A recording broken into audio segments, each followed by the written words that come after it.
Live stream check, live stream check.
Welcome and good evening. This is the meeting of the Licensing Committee on the Wednesday, the 11th of June 2025. I am Councillor Dave Harris. I'm the Councillor for the Beerchurch Ward and I'll be chairing the meeting this evening. To begin, there are a few matters of housekeeping. First of all, action in the event of emergency. There are no practice alarms planned for this evening. So if an alarm does sound, please evacuate the Town Hall by going down the main staircase or the back staircase to the High Street and then to the car park behind the Town Hall in St Runwell Street. This meeting is being recorded for live broadcast over the internet via the Council's YouTube channel and will also be available to view afterwards. Please, would speakers use microphones at all times and speak directly into the microphone as this activates the audio recording. Members of the committee may use electronic devices to access their meeting papers, and visitors are welcome to use mobile phones and other devices, including cameras, but please use them discreetly, set them to silent, and do not use voice or camera flash functions. The provisions in the Constitution around the timing of breaks will apply to this meeting, and we will take a break at 7:30, 19:30, depending on the items of business remaining. There are toilets on the floor in the building. An induction loop is in this room, so toilets on every floor. Introductions. I will now ask members of the committee and attending officers to introduce themselves, starting on my left. Paul Donachie, Licensing, Community Safety and Safeguarding Manager. Sarah White, Licensing Team Leader.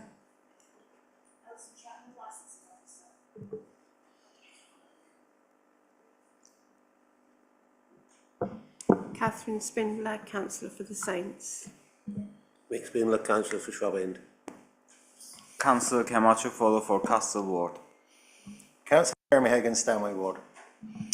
Lewis Barber, Lexington and Braeswick Ward. Councillor Lucky Akinyemi, Greenstead Ward. Councillor Claire Osborne, representing Shrub End. Councillor Carl Powling, Merton Pyfleet Ward.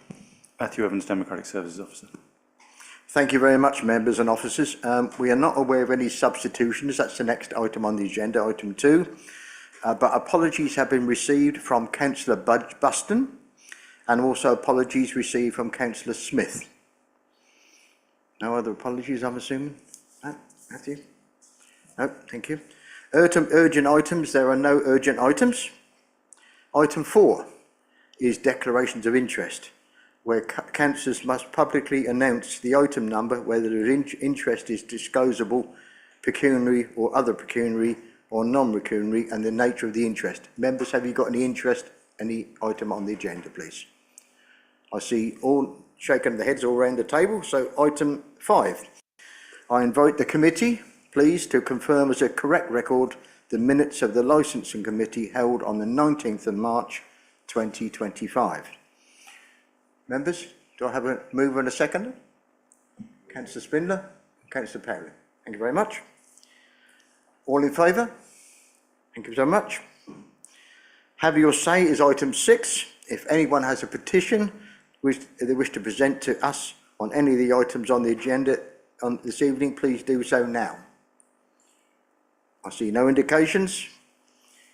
Item 7. We're on to the meat of the business, the Hackney Carriage and Private Hire Licensing Policy Review. This report seeks the committee's approval of the proposed draft Hackney Carriage and Private Hire Licensing Committee policy to enable the formal consultation to begin. The committee is asked to agree the proposed consultation process, and I invite the licensing officer to present the report, and then I will have a few words to say after he's presented the report. Thank you, Chairman. The report before the committee tonight seeks the approval of the Council's new draft Hackney Carriage and Private Hire Licensing Policy for the purposes of consultation. This is a complete revision of the policy and has been done with the intention of ensuring public safety whilst making the policy clearer and easier to understand. It takes into account the updated best practice guidance, the statutory standards and the Institute of Licensing suitability guidance. The report outlines at paragraph 6.6 the areas where views are particularly sought. However, the entire policy will be subject to consultation and the views of the trade, interested parties and the public are encouraged and welcomed. We're proposing a 3-month consultation because of the scale of the revisions. It's important in considering the new policy that the Council doesn't view Colchester's requirements in isolation, because the Council is already seeing evidence of licence shopping with an increased number of vehicles operating across the city which are not licensed by us. Licence shopping takes place for a variety of reasons, but the main ones are the cost and ease of getting a licence and to avoid compliance with the Council standards. Officers have had discussions with neighbouring authorities when drafting this policy, and this is particularly relevant and necessary with local government reorganisation on the horizon and the possible move of taxi and private hire licensing to the Mayor's office. The policy and report were before members for consideration, and we'll do our best to answer any questions. Thank you, Chairman. Thank you very much. Thank you. The statement I want to make now is that I knew that there was a proposal to come here tonight and propose an amendment to this policy to make it mandatory for CCTV. And I know there's a lot of favour around the room from certain members who wanted this for some considerable time, and Councillor Roger Buston and others, who's not here tonight. But I don't think that's possible tonight to allow that amendment to go through because first of all, there's information about the information control at the ICO, whether we make the data control of the council or not. It can't be the council as far as I'm concerned from what the officers tell me.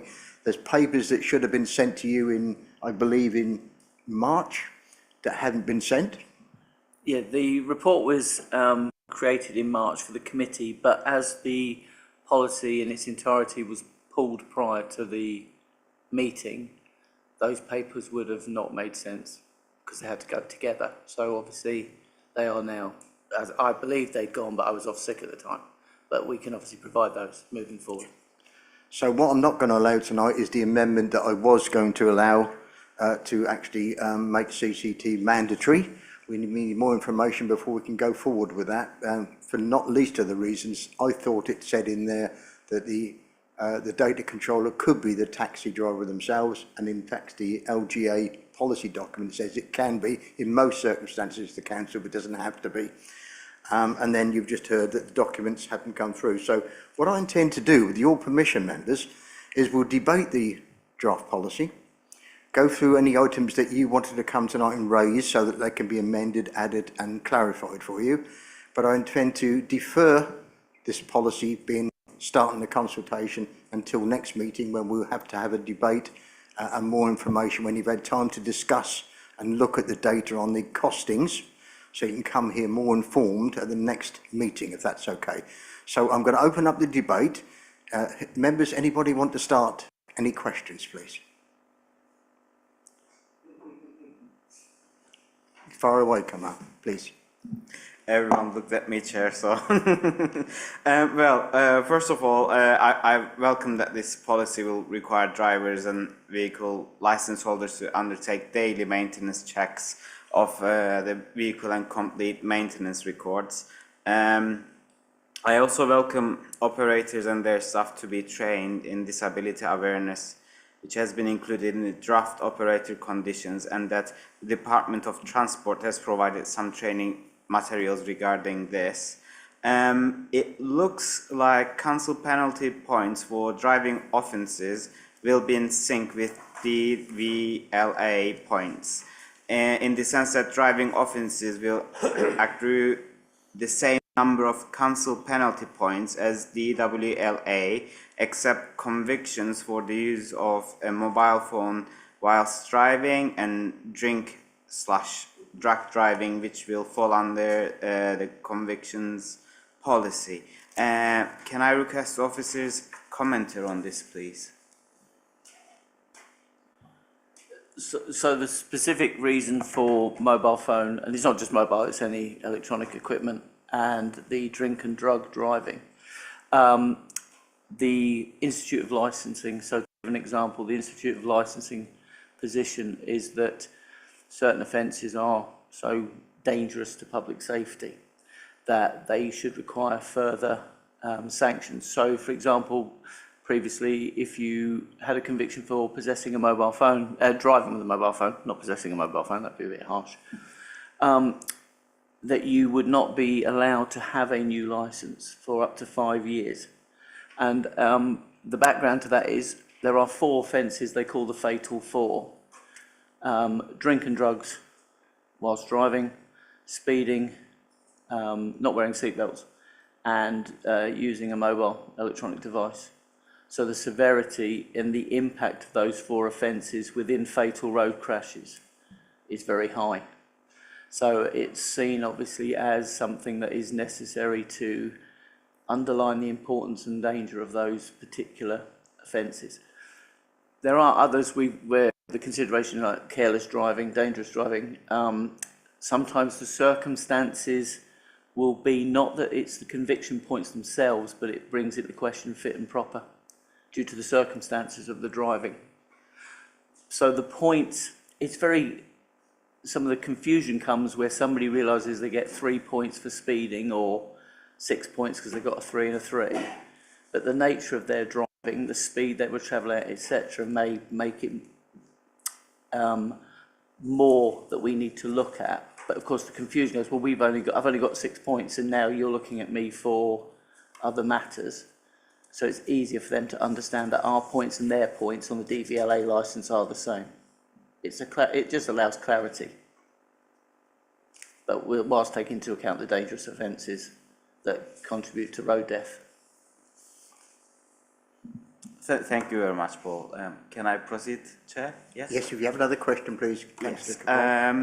To my interpretation, we currently accept non-UK driving licenses for up to 12 months and exchange them for a UK license. However, it looks like this won't be the case any longer. So if that's the case, what are the reasons for making it harder for EU and non-EU license holders to continue their qualification here? Did the government and relevant bodies observed a higher dangerous driving and traffic offences among EU and non-EU drivers than their British counterparts, to the extent that accepting non-UK driving licenses for up to 12 months needs to be provoked. Do we have an explanation, data, or commentary provided by lawmakers regarding to this point, please?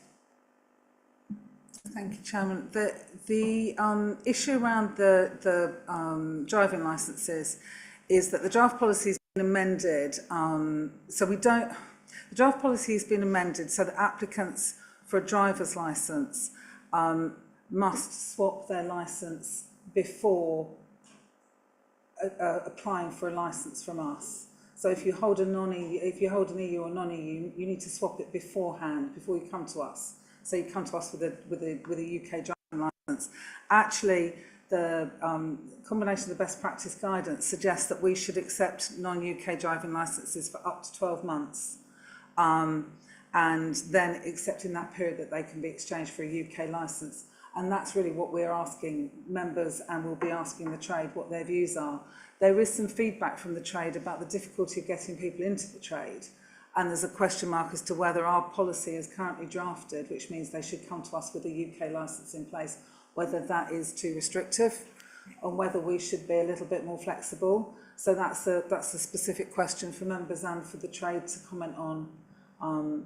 So I'm not quite sure that exactly answers your question, but that's where we're coming from with this question. Should they come to us with a UK licence, or are we happy to accept EU and non-EU licences for up to a year and then allow the change to be made during that period? So up to 12 months, we accept that licence, Yeah. but in that 12 months, you're expected to change that to a UK one. The difficulty, Chairman, is of course if they don't drive on a UK licence, the points, that we currently require a ghost licence to be obtained. So really we're seeking views on what we should do going forward on this, and whether this is a barrier indeed for drivers coming in. Is that okay? Yes, thank you, Sarah. Yes, I mean, linked to this, I was planning to ask, the equality, diversity, and human rights implications section states any equality impact assessment is in place for taxi policy to determine the council's approach to licensing. So linked to my previous question and concern, I was wondering if we could get some data and information on taxi drivers with migrant and ethnic minority backgrounds and their percentage among taxi drivers in Colchester. Chairman, we do have a EQIA for the taxi policy. We don't collect that data because it's not relevant in terms of licensing the drivers. The migrant ethnic minority information is not held by us, so I couldn't actually tell you. Good question there. We don't have a lawful purpose to collect the data though, Chairman, so we don't collect the data. Any other questions, Councillor Cuffield? My very last question. This is under CCTV chapters and guidelines. I welcome and thank offices for including many useful links. I noticed that specific paragraphs discussed panic buttons, alarms, and CCTV regulations. My question is, do we need to know how many and which vehicles have panic buttons and will have CCTV?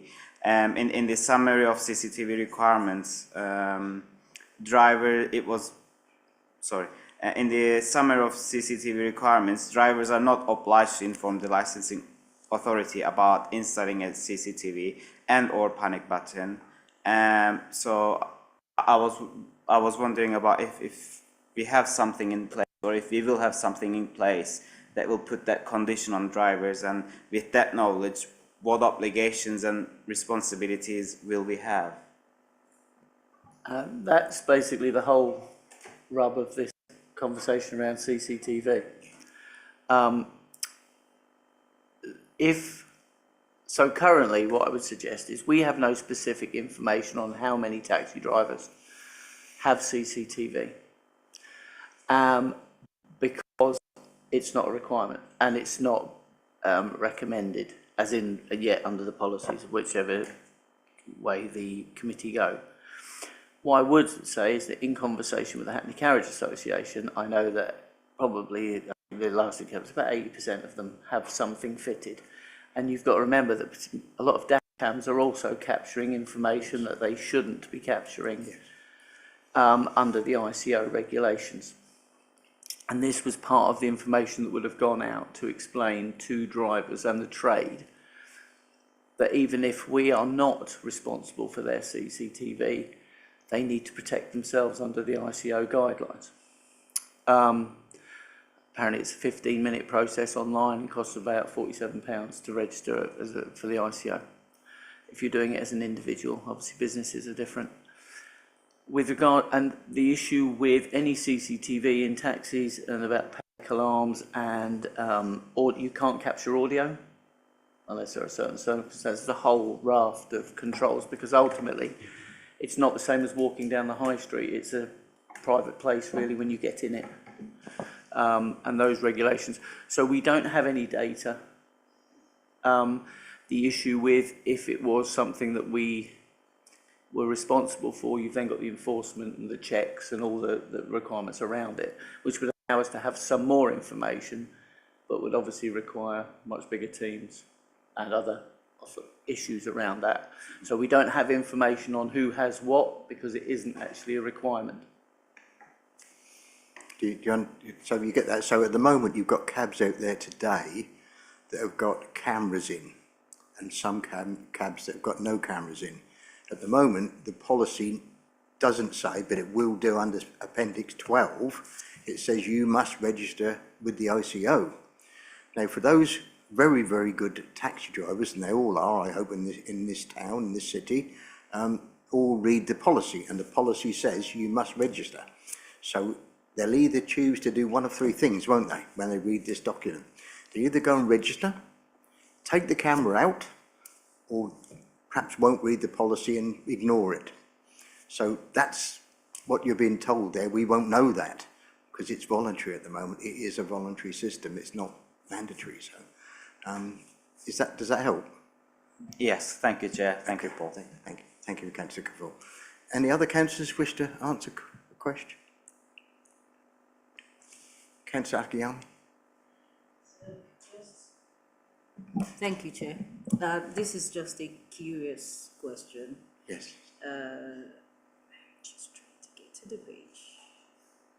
So, electronic payments, it says that the vehicle must be equipped with one, unless an exemption from this requirement has been sought and granted. I'm just wondering what the conditions are to be granted exemption on that.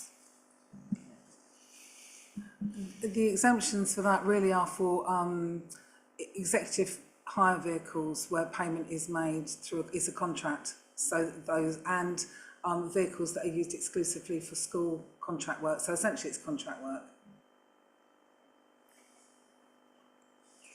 Does that answer the question? Okay, yes. Thank you. Any other questions, please? Councillor Powley. Within the document with the appendix, they seem to be a little bit wrong around there because it says, for example, horse-drawn vehicles is Appendix 10. It's actually Appendix 9. And stretch limousines is Appendix 10. So there's quite a... You might want to just look at that before it does go out. The appendices seem to be numbered completely wrong, and the NR3S policy is Appendix 7. It's not even numbered as an appendix, it just says NR3S. It's part of the test to see if they've read it. Well done. Well, it is to show it. But just want to put you a little bit there, that was all. We have got a few other questions, but other than... Councillor Osborne, I think you were next. Thank you, Chair. So I just have a quick question. Have we considered the consequences of CCTV not being mandatory, as perhaps the policy could discourage people from doing the right thing? How could we make the ICOs more appealing to cab drivers in Colchester? I think it would be a really positive thing to make it accessible as possible and providing more info on the costs and providing clarity. Thank you. Thank you, Councillor. Good question. So, can I start by saying there isn't anyone in public protection that doesn't think CCTV is a great idea? There is nobody sitting at this table in any capacity who says that CCTV isn't a good idea in taxis. From professional experience, often it is no more than an evidence gathering tool. It doesn't actually prevent crime. The issue with CCTV in taxis, and the report will come out, is you need to have, it is a massive public intrusion when it comes to public privacy. And you need to have the crime figures to make, because it needs to be proportionate and reasonable. And the difficulty is when we've gone for reporting numbers, the police, when they've given us stats, the issue is they use trigger words. It's a search bar. You put a word in Google and it comes up. What that doesn't differentiate between is somebody who said, I was in a taxi, got out into the high street and got attacked. Or, you know, the taxi broke down, I got out, got run over. The bottom line is the word taxi is somewhere within that brief. So the difficulty is the number of crimes wasn't high anyway, related to taxis. And then when you put the fact that it might not actually have anything to do with the vehicle itself or the driver, it then dilutes it further. Now, I totally agree that if you say to people there is an additional responsibility, it could put people off. They've got to pay £47 and it's another cost and it's a responsibility. The issue is if we don't tell them that what the requirements are, and then they get pinged for it by the ICO because there is a data breach, one of the first questions will be, you're my licensing authority, you recommended that we should have CCTV for the safety of ourselves and our passengers, etc., and yet you didn't give us this information. So it's a little bit of a damned if you do, damned if you don't. If we provide the information and they chose not to follow it, it's a bit like our policy. We tell you not to do certain things, and you do it anyway. But if we don't tell them, we're equally liable for actually just leaving them in the dark. As to making it more, well, it's almost like a professional standard, isn't it? If you're a professional driver or a professional anything, and there are requirements you should follow, and you choose to put the CCTV in for your own protection, then you've got to take the responsibility or the risk. Thank you. Thank you. Good question, though, because I saw last week, members, that a taxi in Misty, the driver was attacked.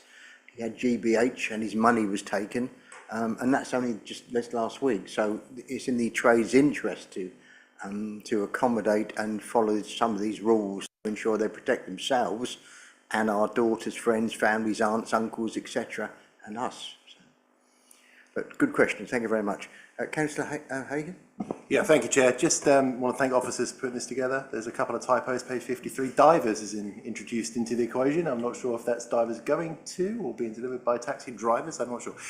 So I'm sure you'll work that one out.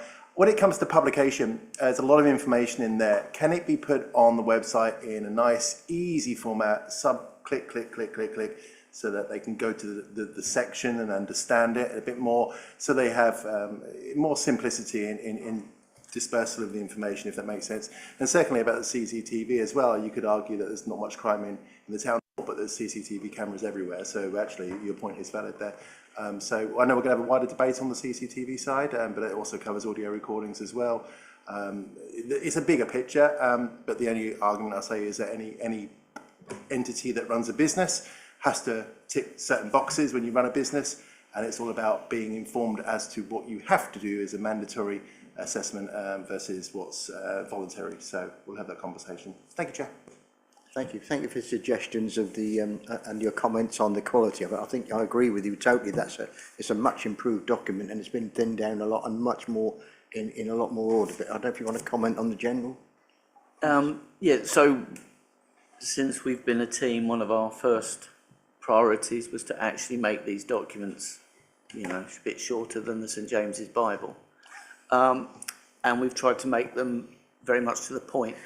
To support what you've said about ease, we are currently also, not on the policy, we're currently going through a complete redesign of the licensing websites to make, and it's not just for license but other sections, so that the sections you are interested in will have nice shiny boxes you press and it takes you to the relevant place, so you don't have to trawl all the way through.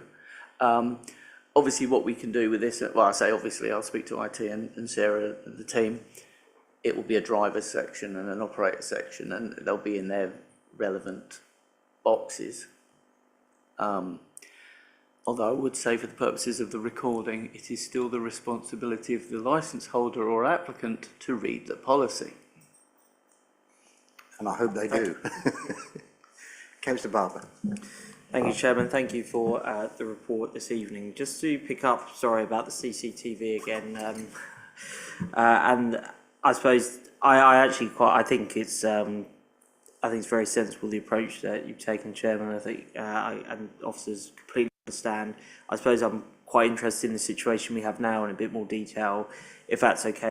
And how many licence holders do have CCTV in at the moment, and just to gauge how we monitor, if at all, that sort of that interaction between the ICO and us as the licensing authority and them as the data controller, and just to, I suppose, gather a bit of understanding about how you feel that works as it stands on a voluntary basis.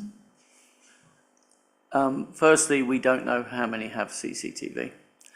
I don't live in a fantasy world where I think that any of them are probably registered with the ICO, because I believe they probably don't know it's a requirement. A lot of taxi drivers would have, the stories of a friend or some friend of a friend, and it's a good idea to have it, and for all the right reasons, and they put it in, but it's not the correct system. It's something they've got from whatever place. You've got to remember, if you're having it fitted properly, there are fire regulations, insulation of wires. There's all this stuff where it's got to be integrated properly. And so we don't know if they're integrated with the ICO. I would imagine they're not, because of a lack of knowledge, not because they deliberately have decided not to register with the ICO.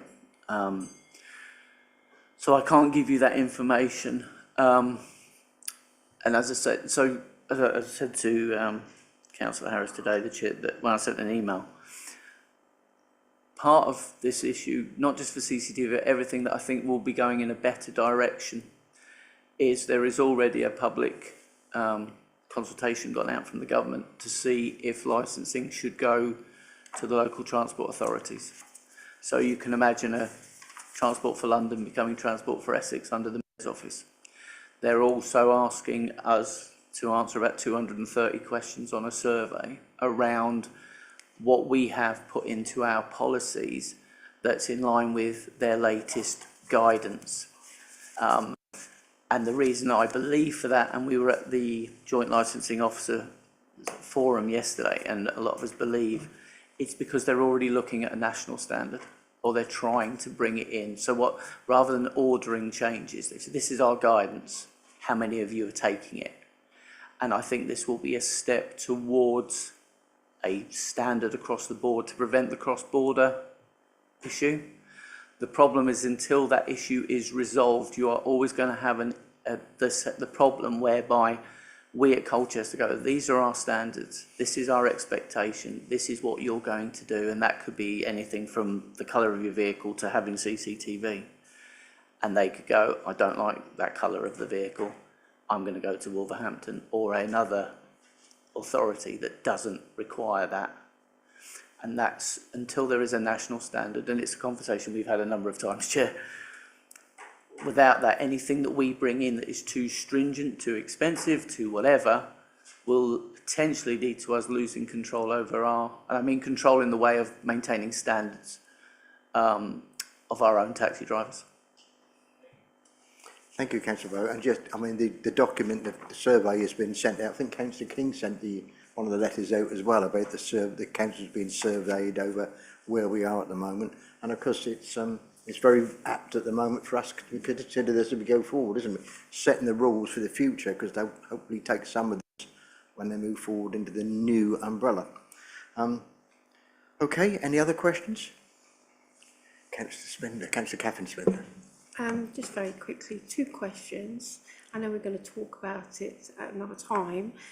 First thing is, if you have a camera in taxi, do you have to have a sticker to say that you've got that camera in there? And are you reassured that they definitely do advertise that?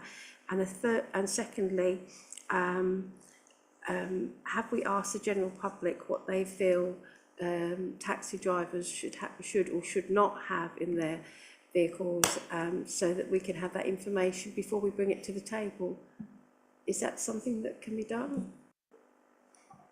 Sorry, Sarah's, so for stickers, obviously we don't know who's got CCTV, but they should be following the ICO guidance, which of course they are unaware of, potentially.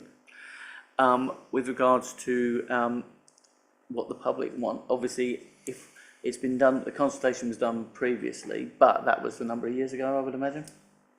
It was, Chairman, it was done in 2018 when it went out to public consultation last time with mandatory CCTV.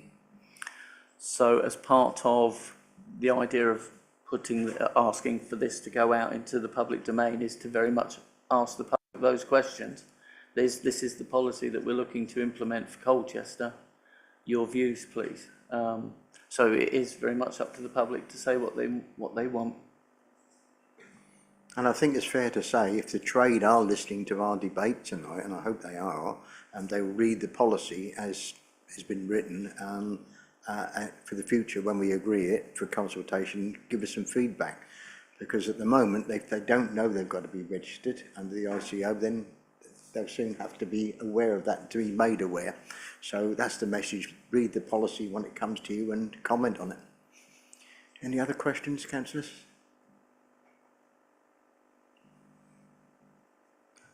Councillor Osborne? Yes, this is in regards to the horse-drawn carriages. I would just like to highlight, I think section 8, about basically, we know horses, donkeys, they are known to be used and exploited, and I feel we as a committee should encourage and promote the highest welfare for our animals and safeguard them. Thank you.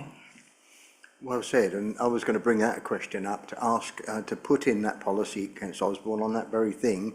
At the moment, we don't have any, I don't believe, in Colchester. I know places like Yarmouth has etc., horse-drawn hackney carriages, but at the moment you can have a horse that's allowed to work 6 hours with rest periods. Don't stipulate how often those rest periods are. I wonder if we can put something in there. It does say about sufficient hay and sufficient water, but of course this policy, I think it was taken from the 1876 Act or whatever it was.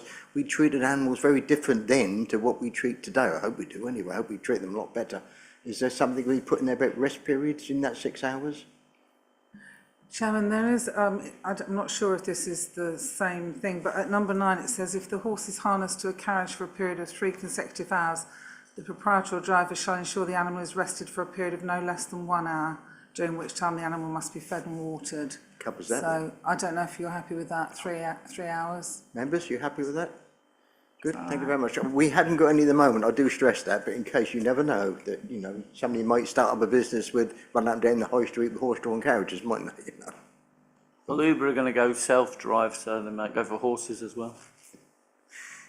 Any other councillors wish to comment on this? Okay, we see, Councillor Perry. That is a good point. Are you going to be considering these self-drive cars within this policy? Well, no, at the moment, but the experiment, as I believe it's going to be in London, is been brought forward to next year, as I understand. I would imagine that's going to have a lot of scrutiny, a lot of testing, and is not going to go nationwide too quickly. The beauty of a policy, of course, is if suddenly it got national approval, and you're talking about something that will need national government approval, because it will be DVLA regulations and all sorts of much higher up the food chain conversations to make those vehicles safe. And then when you've got the infrastructure, etc., etc. So under this policy, no, it won't be in, because I don't think we've got anywhere close to the information we would need to insert it. And we would almost certainly receive national guidance on what the standards and expectations would be of those kind of vehicles. Okay, satisfied? Okay. Any final calls for any comments? No, okay. Okay, so what I intend to do, as I intimated earlier on, I'm going to defer this item for you to study this, and with the document that's going to be sent to you overnight, I think, so that you'll get something to read that adds to that, and I intend to bring this forward to the work programme, the next item on the agenda, which we'll add in there. I'm afraid it'll be another half an hour you'll have to have debate, but we've already debated a lot of it, and then we'll bring it forward to the next meeting if we may do. Please do, Matthew. Yes. Thank you, Chair. Just for the sake of clarity, the recommendation in the report is that the policy is submitted for public consultation. But you're asking the committee to defer the public consultation element of the policy until the next meeting. So that's a proposal for the committee to vote on or not. Is that? Yes. Is that okay if we take a vote on that? Yes, please. Yep. All in favour of that, members? Anybody against? Okay, thank you very much. Thank you. Thank you very much, members. Okay, next item on the agenda is actually the work programme, I understand. Work programme, sir. Yes, sorry, Chair. So, yes, committee, this is the report which contains the draft work programme for the forthcoming municipal year. It's been populated as far as officers are able to. If there's anything the committee wants to comment on or request come back in the future, then this is an opportunity to do so. Thank you. I had one to add on, if I may, and I think we were talking about the Mersey boat debate that we had with Councillor Pounding, and I think, do you want to say a few words on this to introduce it, Carl? I have been given information, but if we could add it to reiterate what was basically agreed in, I think, 2021, it seems to have dropped if we could bring it back before, hopefully, to discuss. Did you want to explain to the rest of the members just a bit of background? What it is, it's a licensed Mersey packing shed. There's a charitable group that literally just take people from the jetty to the packing shed and back. And it was agreed in a previous licence that they paid for one fee, which covers, I believe, 5 members rather than every single member, which saves them money. It was approved, but it seems to be lost. So we just want to bring it back before this committee to allow them, because they don't make money out of it. It is not like a profitable organisation. It is for charity. So it's just to bring that back, hopefully get it approved and ratified. Thank you, Chair. Did you want to comment on that, officers? Thank you. Thank you. Thanks, Chair. Just for the benefit of the committee, this committee is not a fitting committee.